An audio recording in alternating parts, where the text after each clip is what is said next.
그래서 일단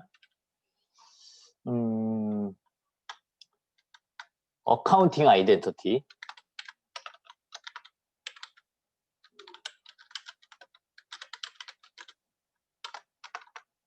그렇죠? 어카운팅 아이덴티티를 생각하면 어카운팅 아이덴티티는 이제 기본적으로 D 플러스 E는 VL이죠. 네.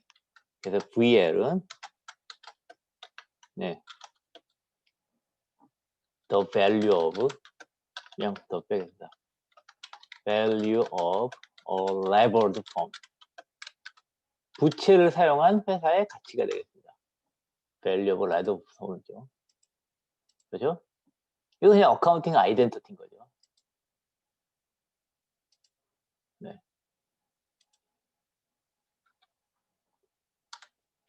그래서 보기 좋게 라텍스로. 네. 여기까지는 오케이인데, 그렇죠?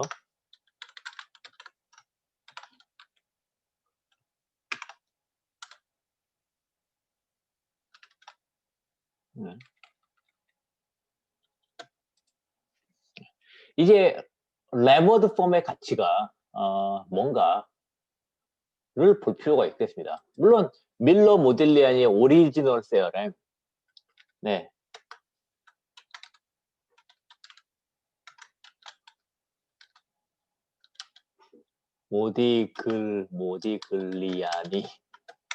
모디글리안이 맞나? 밀러 모딜리글리안이 맞습니다. 근데 퍼스트 세어렘을 보면 기본적으로 네, VL이나 네, 네, VU나 같다라고 하죠. 네, 그래서 네, 그렇죠. 그래서 이제 그러니까 논리가 그런 거예요. V 펌의 가치가 어차피 레버드 수나 안 레버드 수나 마찬가지니까 사실은 그렇죠. 마찬가지니까 D와 E를 어떻게 다루든 뭐 마찬가지다 라는 논리입니다. 물론 회사가 뎃을 쓰면 그렇죠. 에쿼티가 더 위험해지죠. 네, 그건 사실입니다. 에쿼티가 위험해지는데 그만큼 에쿼티의 또 수익률이 높아지니까 네, 그것들은 정확히 수익률이 높아지는 정도가 위험해진 만큼 정확히 수익률이 높아져서 정확히 그게 상쇄가 된다. 는 게 이제 밀러 모딜리안의 세어입니다. 수학적으로 매우 쉽게 증명할 수가 있습니다. 사실은. 네. 네. 근데 이제 밀러 모딜리안의 세컨드 세어를 보면, 그렇죠. 이제 밀러 모델 세컨드 보면,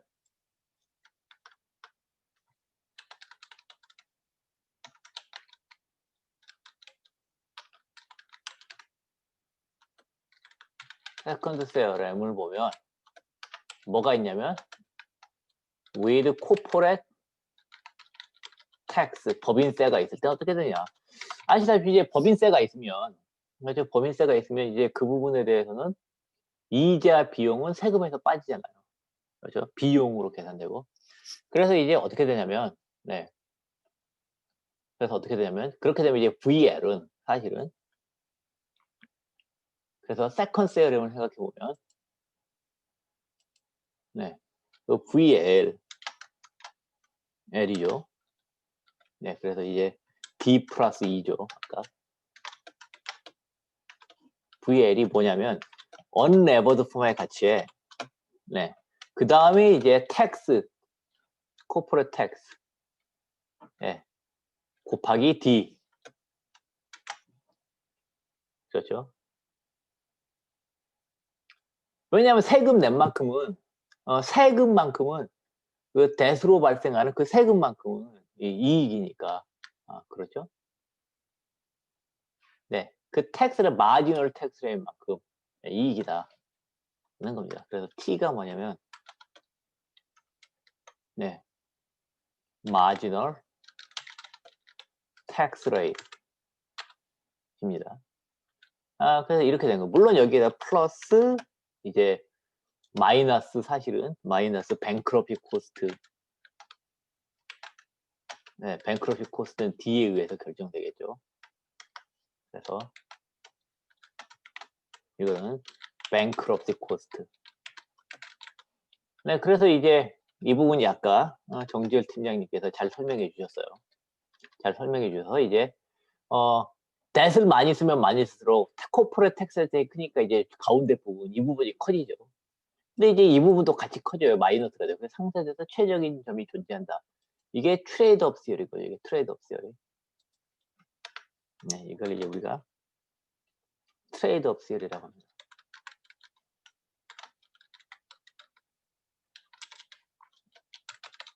트레이드 업 시어리 스토리가 되겠습니다. 이게. 네. 이게 마지널 텍스 레이시고.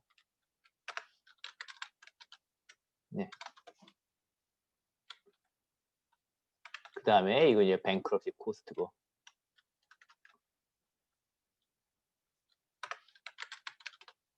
텍스트 이탈릭. 네, 뱅크럽시 코스트가 되고요. 네. 물론 여기서 이제 이야기를 계속 할 수 있는데 편의상 네, 편의상 네, 편의상 네.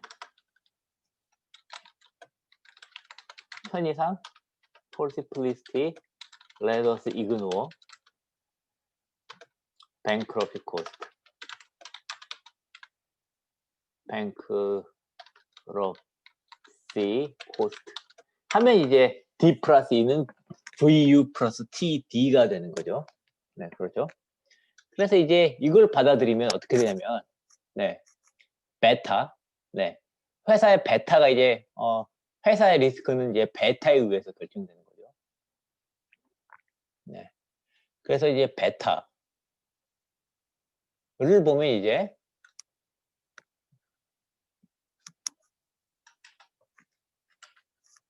네.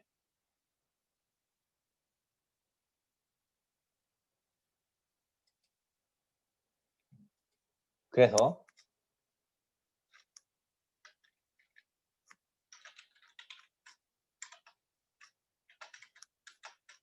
명확하게 쓰기 위해서, 네.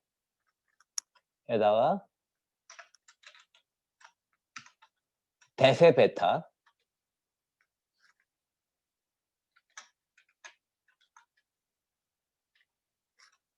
플러스 이제, 에쿼티 베타,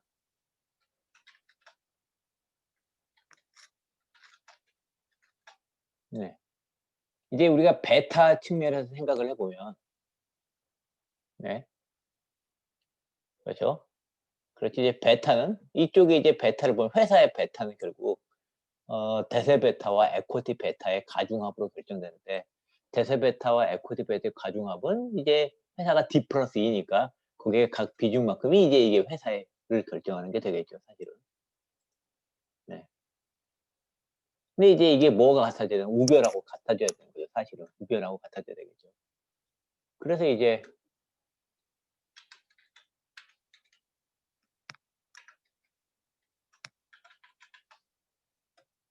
그렇죠. 하도 이게 회계사 분들도, 저 어디서 회계사들도 보면 이제, 밸류에이션을 이제 막 하면서 회사의 가치를 제가 뭐 미래 현금 가치를 시뮬레이션해서 계산해 봤더니 얼마나 된다 막 뭐 이런 말을 많이 해요. 그러면 좀 그게 항상 질문하는 게 베타를 어떻게 구했냐, 언레버드 베타 언레버링을 제대로 해서 캐피탈 스트럭처는 제대로 어드저스트를 해줬느냐 막 그렇게 코치코치 질문합니다. 그럼 대부분 분명히 회계사들이고 또 우리나라 최고 뭐 그렇죠, PF 이런 데 오신 분들 어버버 대답을 잘 못해요. 네, 진짜 몰라서 대답을 못하는지, 그건 그냥 귀찮아서 안 와서 몰라서 하는지, 저는 그런 게 너무 마음에 안 들더라고요.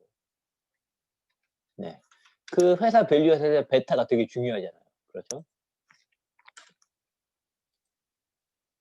네. 저는 그렇게 되게 마음에 안 들더라고요. 네. 그래서 이제 좌우별 똑같이 이제 베타는 이렇게 걸쳐요. 이쪽 이제 데스과 에쿼티 측면에서는 대세 베타, 그렇죠. 채권의 베타, 에코티의 베타의 가중평균은 이제 unlevered 폼의 베타와 그다음에 interest tax shield ITX가 뭐냐면 네. interest가 네. 네.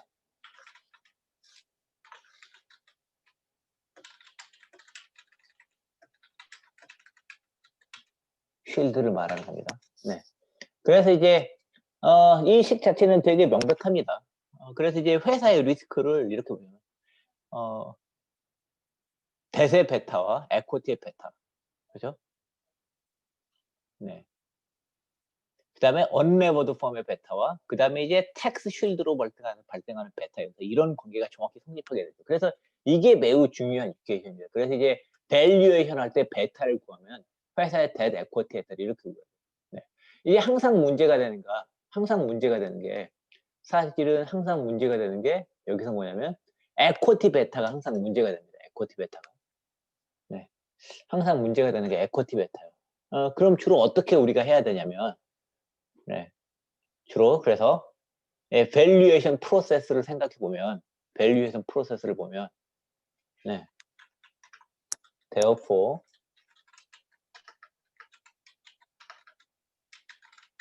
in computing a firm's equity beta 항상 equity beta가 문제예요. 네. debt beta도 구하고 equity beta가 없어요. 대세 베타는 보통 뭐 0 이렇게 과정하기도 하고 뭐 이러니까 we have to follow 네. 어떤 식으로 해야 되냐면 아주 중요합니다. find a comparable firm을 이제 사람들이 흔히 하는 오해가 중에 하나가 DCF를 쓰면 comparable firm analysis라고 해서 comparable firm의 뭐 재무 비율을 보고 우리 회사 비슷한 comparable firm 찾아서 재무 비율 계산하고 때려 맞춰서 비율 조정하면 회사 밸류가 나온다. comparable firm이고 그다음에 DCF, discounted cash flow 계산할 때는 비슷한 회사 찾을 필요 없이 미래 현금 흐름 할인해서 하면 된다라고 하는데 그거 틀린 말입니다. DCF 할 때도 comparable firm이 필요해요. 왜냐하면 베타를 제대로 계산하면 컴패러블 펌의 베타를 알아야 됩니다. 네. 컴패러블 펌의 베타를 알아야 돼요. 그 다음에 unlever decomparable firms beta. 네. 네.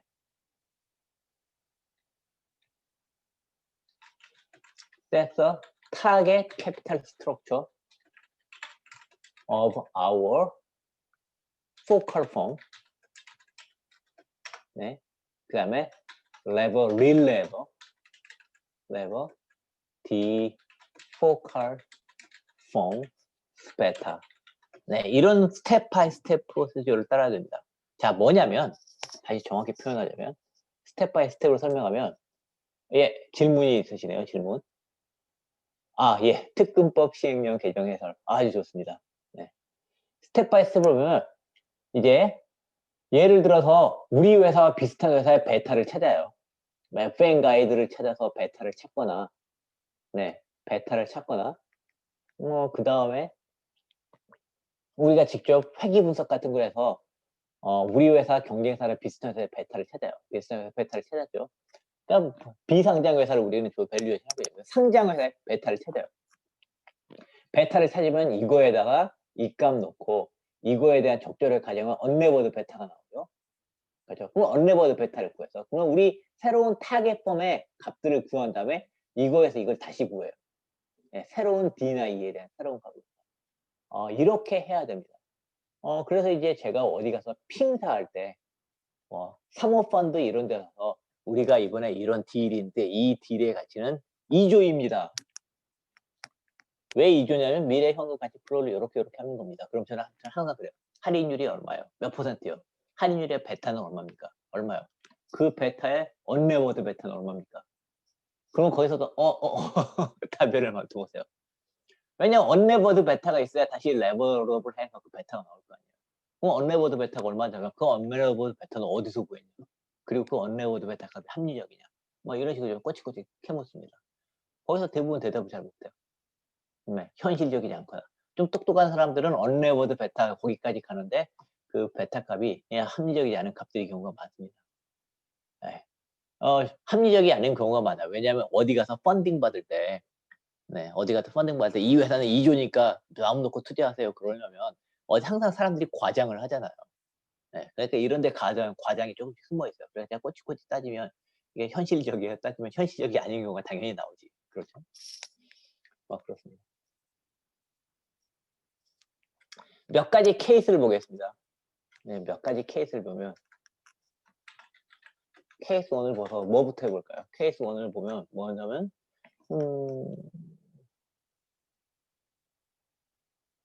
케이스 1을 봐서 자, 첫째는 흔히 베타는 0이라고 가정하니까, 네, 0이라고 가정하고, 그 다음에 베타 언레버드 베타하고, 아주 언레버드 베타죠. 언레버드 베타하고 그 다음에 그렇죠. 인터레스트 텍스 실드의 베타하고 언레버드 베타하고 같다라고 가정하면,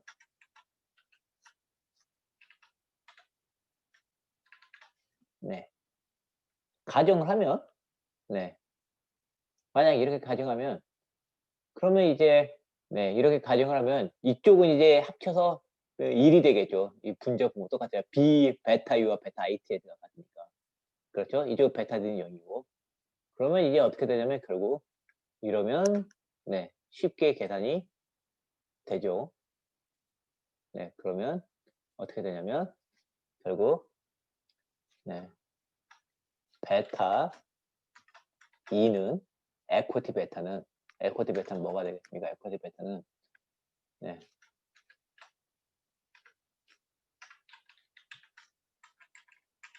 2가 분모에 있고 그 다음에 이 D 플러스 2가 있고 이거에, 네, 마이너스 1승이 되고 그 다음에 베타의 언레버드 베타가 되겠죠.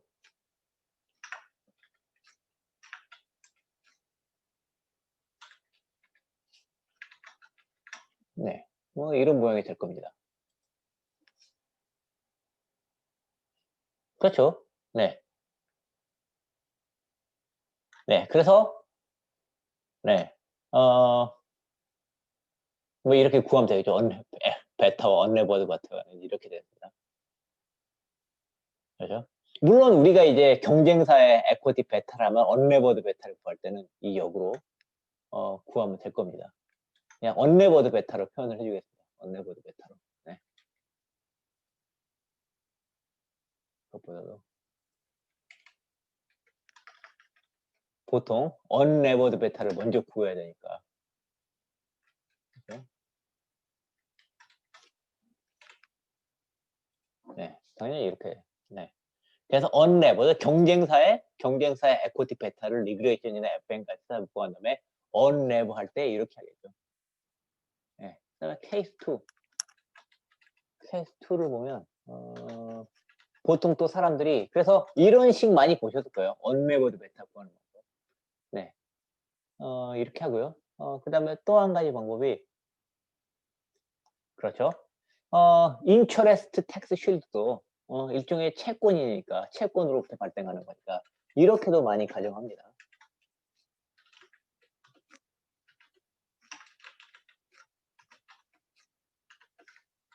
이렇게 가정하는 경우에. 그렇죠. 이렇게 가정하는 경우에는 뭐 쉽죠. 이게 0이고, ITS 이쪽이 0이고, 베타 T가 0이면, 뭐 요것과 요게 해놨는데, 네. 네, 뭐, 네. 이것과 이거 가지고 하면 이렇게 답이 나올 겁니다. 그렇죠? 네. 이걸 이제 쉽게 표현하면 여러분이 많이 본 방식으로 표현하면, 네, 어떻게 되냐면,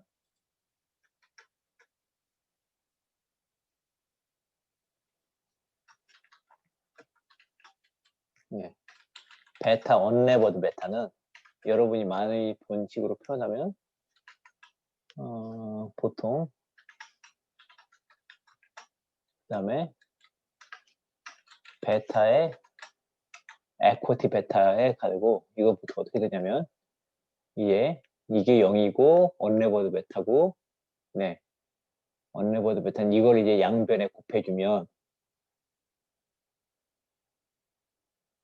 양변을 곱해서 나누면 네 약간의 조작을 하면 네 어떻게 되냐면 1 플러스 이런 식은 들어서 수업 시간에 배웠을 것 같기도 한데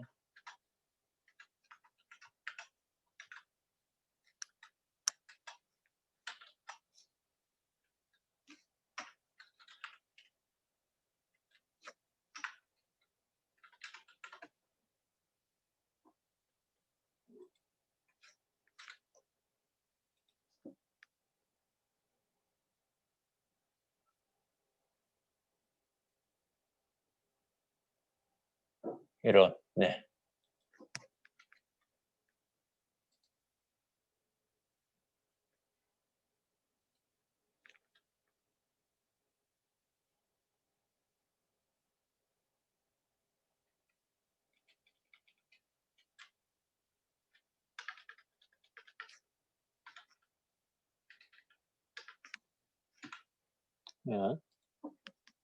이걸 잘 풀면 혹시 이런 공식 못 보셨나요? 이것도 꽤 잘 알려진 공식인데 네. 네.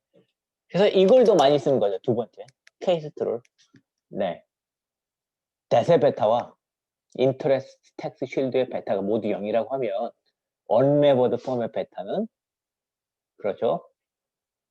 경쟁사의 컴패러블 폼의 베타를 구해가지고 그거를 1 더하기 1 마이너스 t 곱하기 d 오버 2로 나눠주면 언레버드 폼의 베타 되고 그러니까 그러면 이제 언레버링이 완성된 거예요. 언레버가 되면 위 공식에 다시 집어넣어가지고 그 언레버드 폼을 넣어가지고 이제 그렇죠. 케이스 1이나 케이스 2 어느 걸 써도 돼요. 그럼 언레버드를 구하면 이제 새로운 D와 E 새로운 마지널 텍스 레이트가 새로운 회사 여러분이 파괴하는 타겟에서 D와 E, that과 equity의 양이 정해지잖아요.